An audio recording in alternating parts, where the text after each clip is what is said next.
Today, I'll show you how to transfer GCash to a new phone. First, install the GCash app on your new phone. Open the App Store if you are using an iPhone, or Google Play Store if you are using Android. Search for GCash, then install the official app.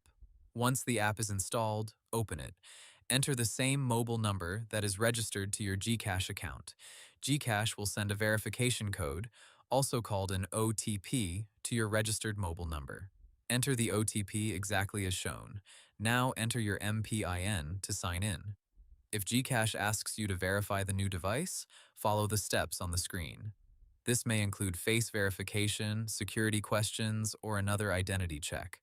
Make sure you complete the process using your own account details. After logging in, check your wallet balance, profile name, and recent transactions.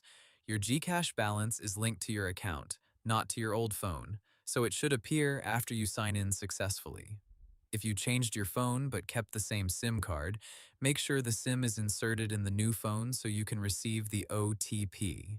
If you also changed your mobile number, you may need to update your registered number first through GCash support or the available account recovery process. Do not create a new GCash account if you already have one. Use your existing registered number so your balance and account history stay connected. Also, never share your OTP, MPIN, or password with anyone.